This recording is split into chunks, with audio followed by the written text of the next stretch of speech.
Hello friends, मैं हूं निर्मला। मेरे किचन में आपका बहुत बहुत स्वागत है। सुबह शाम की छोटी मोटी भूख में यदि कुछ हल्का फुल्का और टेस्टी खाने को मिल जाए तो मज़ा आ जाए। तो आज एक ऐसी ही हल्की फुल्की नमकीन की रेसिपी मैं आपसे शेयर करने जा रही हूं, जिसे आप महीने भर तक स्टोर भी कर सकते हैं और जब चाहें इस चटपटी नमकीन का मज़ा उठा सकते हैं। और एकदम कम खर्चे में ये ढेर सारी नमकीन बनकर तैयार हो जाती है, तो काफ़ी पॉकेट फ्रेंडली भी है। तो अगर आपको ये रेसिपी पसंद आई तो प्लीज़ आप मेरी वीडियो को लाइक करें, साथ ही मेरी ऐसी और भी रेसिपीज देखते रहने के लिए चैनल को सब्सक्राइब करना भी ना भूलें।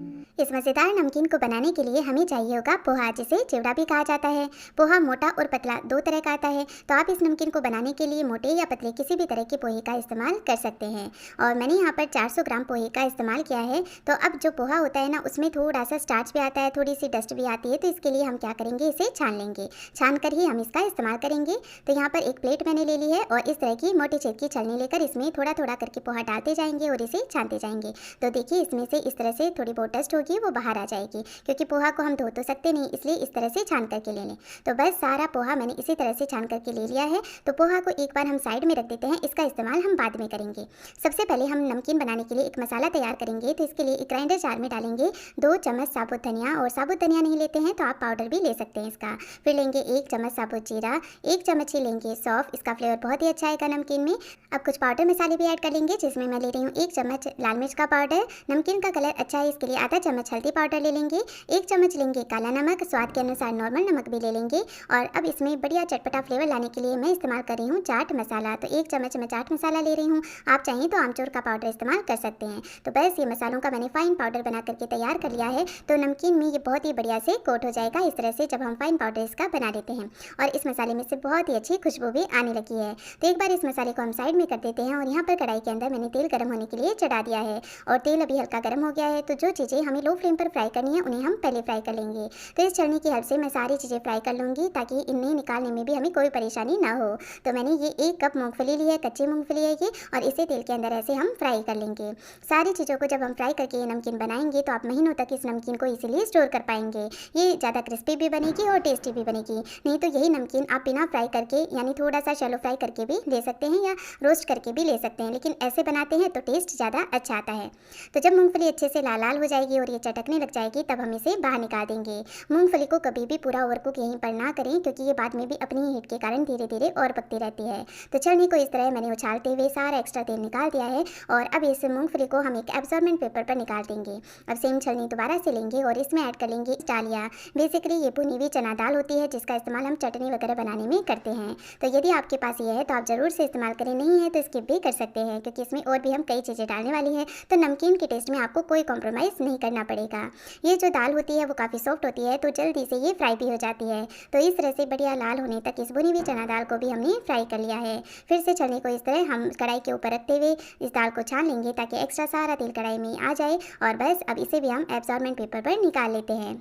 अब इस चलनी के अंदर हम आधा कप सूखा नारियल इस तरह स्लाइस में कटा हुआ लेंगे और इसे भी फ्राई कर लेंगे। और नारियल में ऑलरेडी काफ़ी ऑयल होता है, तो ये तो बहुत ही जल्दी से फ्राई हो जाता है। तो आप यहाँ पर स्लाइस करके ले सकते हैं, एकदम बारीक टुकड़े लेते हैं तो वो भी ले सकते हैं। तो यहाँ पर नारियल भी अच्छे से फ्राई हो गया है, तो इसे भी निकाल लेते हैं एब्जॉर्बेंट पेपर पर। अब फिर से छलनी लेकर मैं इसमें आधा कप या हाफ कटे हुए काजू भी ऐड कर रही हूँ। आप चाहें तो बादाम भी ले सकते हैं, या ड्राई फ्रूट्स पसंद नहीं करते हैं तो इसे स्किप भी कर सकते हैं। तो बस ये थोड़े से काजू मैंने तेल के अंदर फ्राई कर लिए हैं, तो ये भी बहुत ही जल्दी से फ्राई हो जाएंगे। तो जैसे ये हल्का सा कलर चेंज करेंगे, फटाफट हम इन्हें बाहर निकाल लेंगे।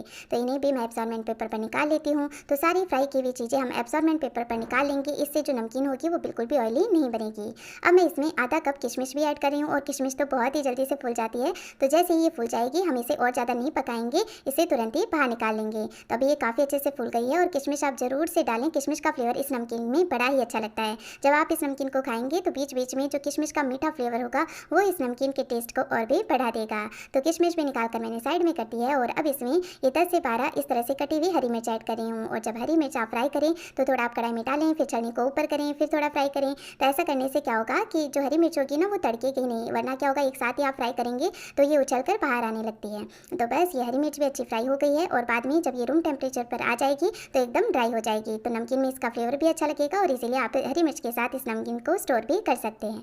अब इस छलनी के अंदर मैं डाल रही हूँ करी पत्ता। तो 20 से 25 करी पत्ता लेकर इन्हें भी इस तरह ऊपर नीचे करते होते हुए बढ़िया से फ्राई कर लेंगे। तो ये भी बढ़िया क्रिस्पी हो गए हैं और ये जल्दी से ही फ्राई हो जाते हैं। तो करी पत्ता का इस्तेमाल भी आप ज़रूर से करें, इसका फ्लेवर इस नमकीन में बड़ा ही अच्छा लगता है। तो करी पत्ता को भी हम निकाल देते हैं साइड में और अब हम पोहा को भी फ्राई कर लेंगे। तो पोहा को एक साथ न डालकर इस तरह बैचेस में हम फ्राई करेंगे ताकि तेल का टेम्परेचर डाउन ना हो। और पोहा को हमेशा हाई फ्लेम पर फ्राई करें, तो इससे पोहा बढ़िया से क्रिस्पी भी हो जाएगा और ये ज़्यादा ऑयल को भी एब्जॉर्ब नहीं करेगा। तो देखिए जैसे ही हमने पोहा तेल के अंदर फ्राई किया, ये कितने अच्छे से फूल गया है। तब इस पोहा को भी एब्जॉर्बेंट पेपर पर निकालते जाएंगे। तो बस सेम वे में सारा पोहा मैं इसी तरह से फ्राई करके ले लूँगी। ये नमकीन मैंने पोहा से बनाई है और इसी तरह से चावल से बना हुआ मुरमुरा, जिसे लाई भी कहते हैं, उससे भी आप बना सकते हैं। तो पोहा या लाई दोनों का इस्तेमाल करके भी ये नमकीन बनाई जा सकती है या सिर्फ लाई से भी बनाई जा सकती है।